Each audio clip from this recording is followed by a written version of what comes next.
예수께서 즉시 제자들을 재촉하사 자기가 무리를 보내는 동안에 배를 타고 앞서 건너편으로 가게 하시고 무리를 보내신 후에 기도하러 따로 산에 올라가시니라. 저물매 거기 혼자 계시더니 배가 이미 육지에서 술이나 떠나서 바람이 거스름으로 물결로 말미암아 고난을 당하더라. 밤사경에 예수께서 바다 위로 걸어서 제자들에게 오시니 제자들이 그가 바다 위로 걸어오심을 보고 놀라 유령이라 하며 무서워하여 소리 지르거늘 예수께서 즉시 이르시되 안심하라. 나니 두려워하지 말라. 베드로가 대답하여 이르되 주여, 만일 주님이시거든 나를 명하사 물 위로 오라 하소서. 오라. 베드로가 배에서 내려 물 위로 걸어서 예수께로 가되 바람을 보고 무서워 빠져가는지라 소리질러 이르되 주여, 나를 구원하소서. 하니 예수께서 즉시 손을 내밀어 그를 붙잡으시며 이르시되 믿음이 작은 자여, 왜 의심하였느냐? 배에 함께 오름에 바람이 그치는지라.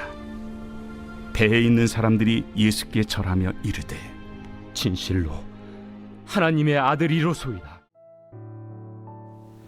샬롬, 하늘 양식과 함께 하시는 한 사람 한 사람을 주님의 이름으로 사랑하고 축복합니다.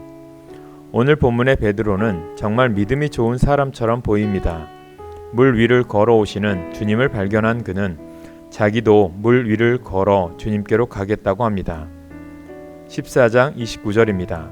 오라 하시니 베드로가 배에서 내려 물 위로 걸어서 예수께로 가되, 베드로는 예수님이 오라고 하시자 곧바로 물 위를 걸어 주님을 향해 갑니다. 대단한 믿음입니다. 주님이 오란다고 정말 깊은 물로 대뜸 뛰어내릴 수 있는 사람이 얼마나 되겠습니까? 하지만 그는 이내 거센 바람을 바라보며 의심하였고 그 순간 물에 빠져 버렸습니다. 물속에서 허우적대며 살려달라고 소리치는 베드로를 향해 주님은 믿음이 작은 자라고 말씀하셨습니다. 그렇다면 베드로는 믿음이 좋은 사람입니까? 아니면 주님의 말씀대로 믿음이 작은 자입니까? 어떻게 보면 믿음이 좋은 것 같고 또 다르게 보면 그렇지 않게 느껴집니다. 맞습니다. 그것이 정답입니다. 물 위로 오라는 예수의 말씀에 순종하고 뛰어들 만큼 믿음이 좋을 때도 있지만 주님을 의심하고 믿음이 흔들릴 때도 있습니다. 베드로의 이런 양면성이 오늘 우리 믿음의 현 주소입니다. 평소에는 믿음이 하늘을 찌를 것 같다가도 어려운 일을 만나면 주춤거리고 원망과 불평에 사로잡히곤 합니다. 따라서 우리는 신앙생활을 하면서 믿음이 좋은 척할 필요가 없습니다. 오히려 내 믿음의 수준이 어느 정도인지를 올바로 알아야 합니다. 종교생활을 열심히 하는 것이 믿음의 척도는 아닙니다. 믿음이 없어도 주일 성수, 봉사, 11조, 성경 읽기, 기도생활 등을 얼마든지 할 수 있기 때문입니다. 그리고 믿음은 하루아침에 완성되지 않습니다. 신앙생활은 평생에 걸쳐서 해야 하는 일입니다. 알곡인지 가라지인지는 마지막 때 주님께서 판단하실 것이기 때문입니다.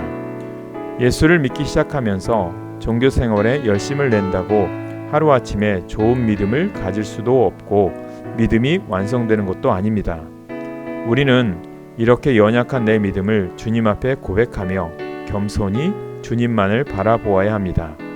주님을 깊이 묵상하며 주님께서 내게 원하시는 뜻이 무엇인지 깨닫고 주님을 나의 주님으로 고백하며 그 뜻 가운데 살아갑시다. 그럴 때 우리 믿음은 날마다 좋아지고 흔들리지 않는 참된 믿음의 사람이 될 것입니다. 이런 좋은 믿음의 사람이 되기를 간절히 소망합니다. 오늘의 기도 제목입니다.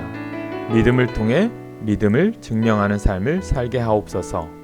예수님의 사람이 되게 하옵소서. 우리 교회 주님의 동역자와 일꾼을 보내주옵소서. 아픈 영혼들의 치유와 회복의 역사가 일어나게 하옵소서. 기도하겠습니다. 사랑의 하나님, 우리의 연약한 믿음을 불쌍히 여겨 주옵소서. 주님만을 바라보고 주님만을 의지하는 더 큰 믿음을 허락해 주옵소서. 나를 내려놓고 날마다 주님의 뜻을 구하며 그 뜻 가운데 살아가는 참된 믿음의 사람이 되게 해 주옵소서. 예수님의 이름으로 기도합니다. 아멘.